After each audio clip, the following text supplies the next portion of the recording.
A major U.S. retailer has stopped accepting Visa as a form of payment. Vitalik is throwing some serious hate Bitcoin's way. And could Bitcoin be what saves the weed business in California? Let's start the show.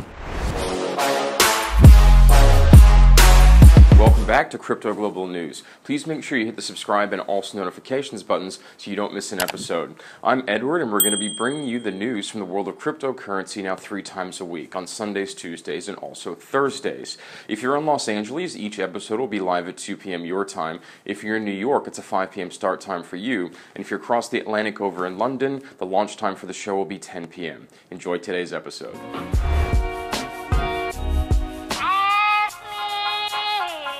The government of India has told the country's Supreme Court that the committee tasked with drafting cryptocurrency legislation is in the final stages of deliberations. The court plans to hear the petitions against the banking ban by central bank after the government produces crypto regulation. The Indian Supreme Court briefly heard the crypto case recently. There are about 1.4 billion people in India. It'll be interesting to see if this vast marketplace opens up for the world of cryptocurrency.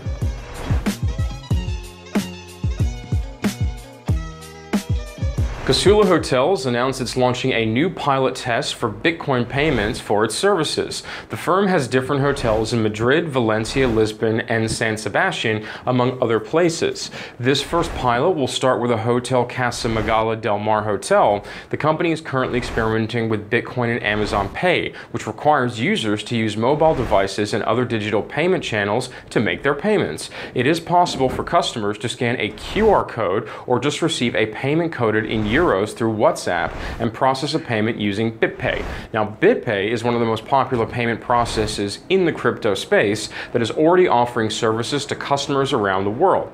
Users will be able to pay in Bitcoin and settle the transaction in euros. Grassroots movements like this may be the future for mass adoption in the crypto space.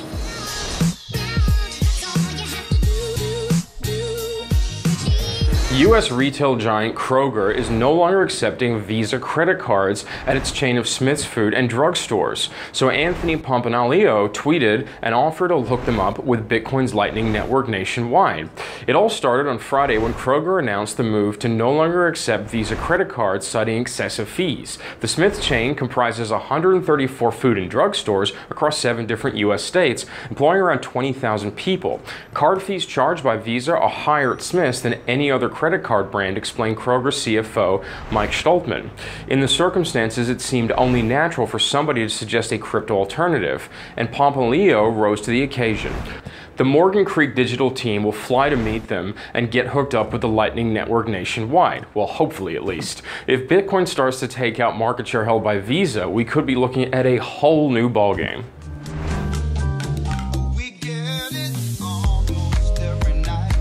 In a recent interview, while talking about the motivation behind Ethereum, the second most valuable cryptocurrency in the world, its creator, Vitalik, said that if you think of Bitcoin as a pocket calculator, then Ethereum is like a smartphone.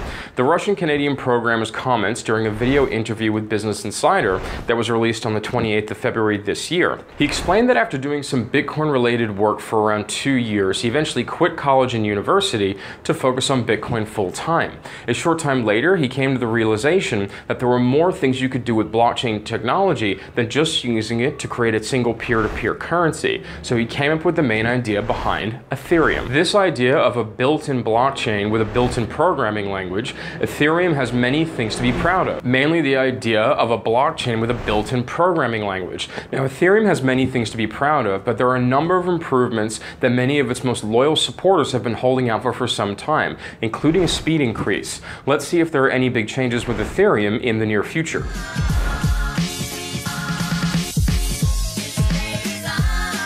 Lawmakers in the state of California have introduced a bill to allow cannabis-related businesses to pay their fees and taxes in stablecoins.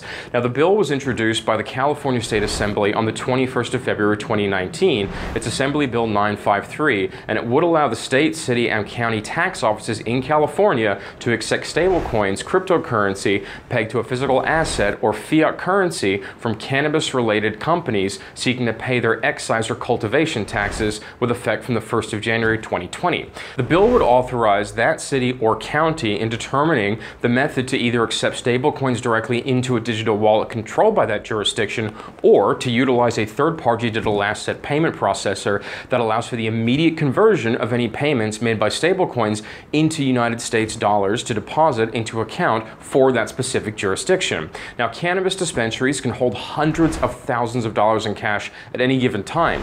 The bill is apparently an attempt to curtail the vast amounts of cash that end up in state tax offices and need to be processed. Could cryptocurrency be the thing that saves the marijuana business in California? Many thanks for tuning into today's episode. If you have any thoughts or questions on this particular video or crypto more generally, just drop us a line in the comments below. For Crypto Global News, I'm Edward. Until next time, you take it easy.